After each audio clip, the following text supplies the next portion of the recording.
like as a society, we have conditioned ourselves, our kids, members of our society, that happiness is found in the form of pleasures.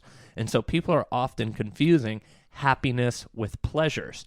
And so we chase these pleasures with the idea and expectancy that these are going to bring happiness. And then after that dopamine hits, or dopamine, fades away, or serotonin, whatever it is, when you achieve dopamine. You get that hit that you crave, this is great, you feel good, and then it fades away. This happens when you buy a watch, a new car, a new house, anything, these things that we say, oh, I'm going to be so happy when I get this.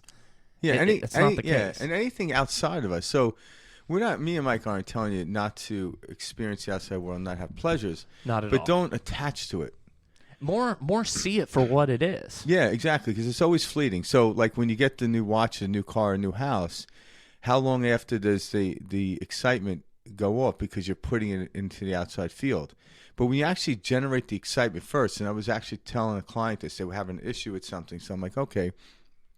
They're like, and I was telling them about the expansion I'm doing within my business, and they're like, see, I need something to be excited about. I'm like, and I says, no, that's putting the cart in front of the horse. You want to get excited, and then the things present themselves in the fashion in which you want to experience. Absolutely. But if you are trying to look for the outside world to generate your excitement, again, it's like the story I told a while ago, but the young kid goes off and plays in the woods and throughout the day and comes home for dinner, and, the dad asks, how was your day? And the kid says, it's great. And then the dad presents the first question.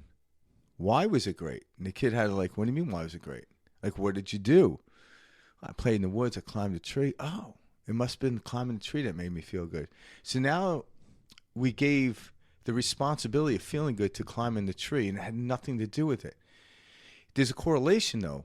But when I felt good, my impulse was to climb the tree, and that expanded. It was the expression of my feeling good. When I feel good, writing a book, writing a song, or a painting, or going for a walk was expressions. They weren't the causation. So if you're an artist and you felt good and you came out with this masterpiece, what people recognize because you were in the state, that's why it was a masterpiece. Now you're trying to replicate it. So the author will say, I have writer's block. I'm like, you only have writer's block because you're thinking it was the thing. It wasn't. It was here and it came out. So we're like Bluetooth machines. Things come through us. That's not honestly, from us. Yeah. That's one of my favorite stories. Yeah. So that's how I personally really started to understand conditioning. When you told me that story, and this was a long time ago, but that is so the epitome of conditioning. We sit down at the table for dinner with our families, and we don't even realize this day after day, year after year. And, we ask, how was your day? Okay, I had a great day. Why? We then have to come up with a story. We have to create a reason within our minds to why we feel a certain way. And that is so backwards and so incorrect. Yeah, it's incorrect, but it's how we've been raised. Many of us, especially in the Western culture, give me a reason why you feel this way. I want to hear your story, your created thought process of why this is that. And that's just not the case. If we're living in that state of mind, then it's okay. You're constantly creating a narrative, and it's in the narrative that we get stuck or caught up because we carry these narratives about who we are. So what we really are is a mind-created self of all these stories that we have carried with us since childhood. These stories of, this is why I don't like people. This is why I'm an introvert. This is why I'm depressed. This is why I'm angry. And it's all these narratives and stories. And this is why FOMO came out. Yeah, but we were taught as a kid, if you feel a certain way, tell us why. Yeah. And so this is a big reason why conditioning, holds us back from finding truth or peace, or for accepting this situation as it is right now. And it's such a subtle thing, and that's why the correlation is, oh, what I did was made me excited. I'm like, no, your excitement generated, and then the doing was an expression of it. So this is how religions start, doctrines, and then like businesses start systems.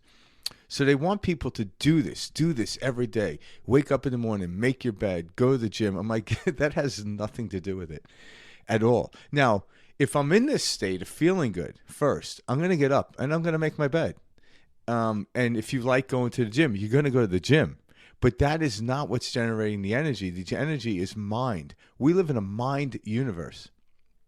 To think we live in a physical universe, it's not, because it's we create, the mind creates the material or the frequency. So at a lower, denser frequency, this table becomes physical matter. But yet, if they actually looked at it, it's 99.99% energy, which is just mobile. It's a denser energy. So again, we explain like through science, if you want to look it up, you can't put your hand through it because you're vibrating at a different frequency to it. You're bucking up against it. I was watching Ghostbusters. Oh yeah, I watched the new one with my brother this weekend, and there's a new Ghostbusters. Yeah, a new one. Oh my god, it came out in 21, and it was the granddaughter of one of the original Ghostbusters. It's not the child. It's the granddaughter. Yeah, she made it's gonna be great grandkids. She made this joke, and it was like, "Why does nobody trust atoms?" Or why does nobody believe atoms? And the answer, or the pun, the joke was, because they make up everything. Yeah, you know. And I like, yeah, they make up everything. But like what Frank is talking about is down to the science of this. Everything is made up of these atoms, these little electrons, these little microscopic. In what we call the physical world. Yeah, yeah. And we. Because the quantum field is what they call black energy or black matter. Well, it's just so funny because we take everything that we can see, taste, touch, smell as only things that are as the only things that are real. But it's very far from that, because like when we look at like a fly or a snake or these different animals or like a dog that we know see in certain colors, experience their world in different colors.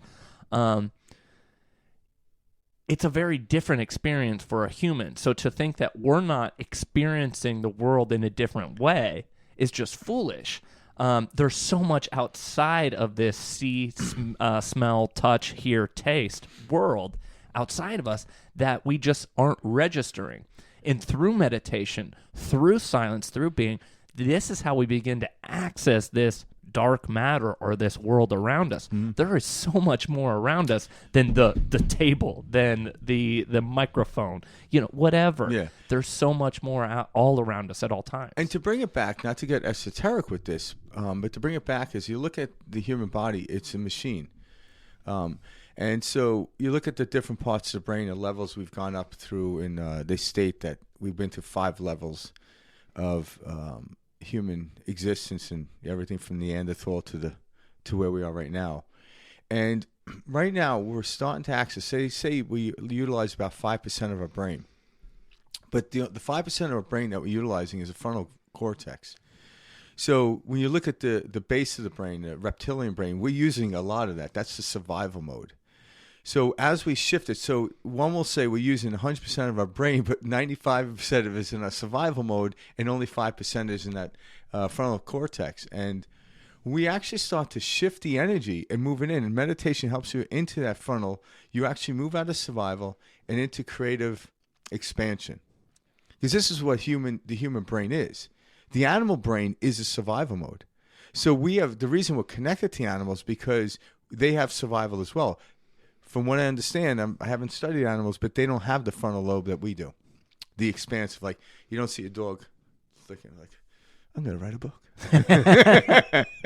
It's funny that we write a book for dogs and we tell this is what the dog is thinking. But well, the frontal lobe then kind of processes the narrative. Yeah, but what it does, it actually expands beyond the physical world. So when we get in there, we start thinking about this. Once we start utilizing more of it as individual, actually, if you do it individually, you'll see the world completely different, regardless of what's going on around you. You don't need to stick your head in the sand at all. You actually rise above it. Just like, yes, on the freeway there's traffic, but to the pilot that can look down and see the traffic, they're not affected by it. And as we do that, and that's why you think about years ago, you don't see it too much, but because now we have satellites and even drones, but the traffic was run by a guy in a helicopter, right? It wasn't run by a guy in a car. So the guy in a helicopter isn't in traffic, but he could see the breaking points where to open up, to help out. And he could tell you why, or she can tell you why the traffic is jammed.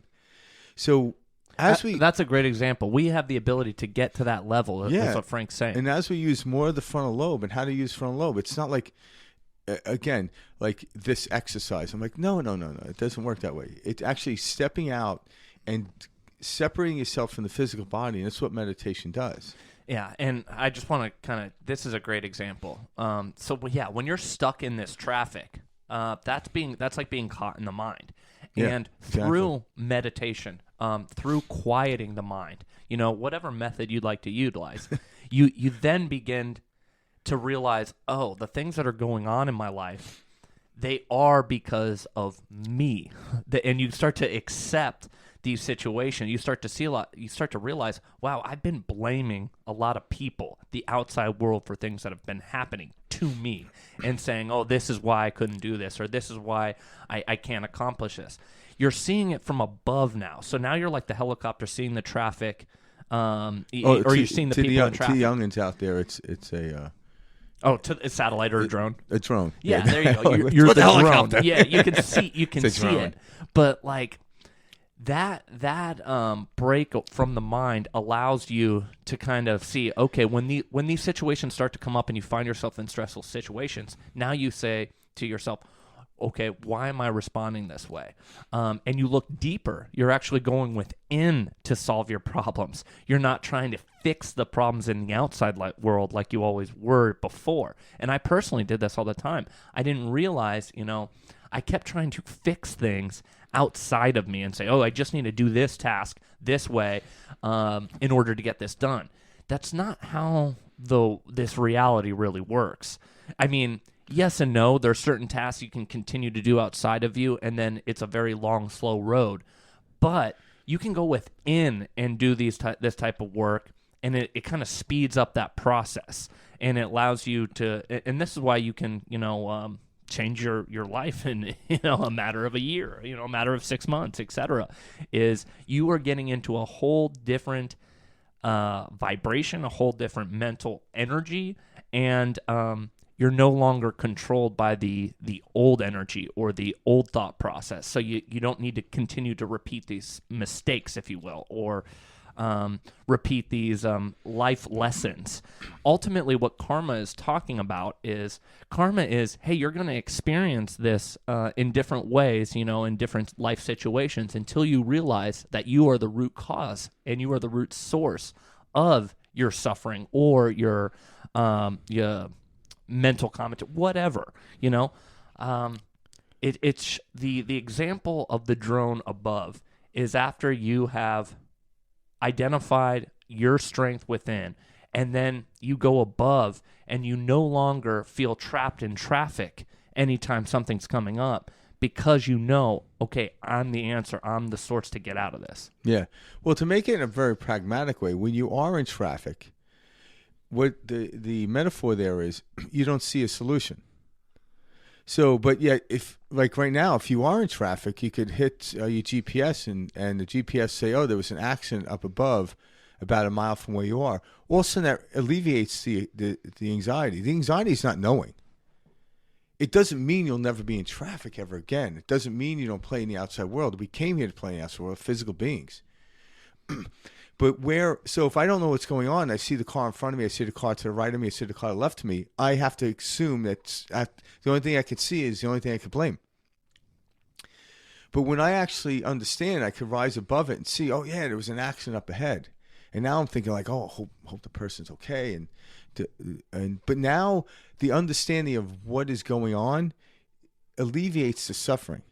But when you're down here, you don't know what's going on. You can't see what's going on. That's why people try to rubberneck, like, what's going on? But once you understand what's going on, it alleviates this anxiety, this stress. Now you're more accepting of it.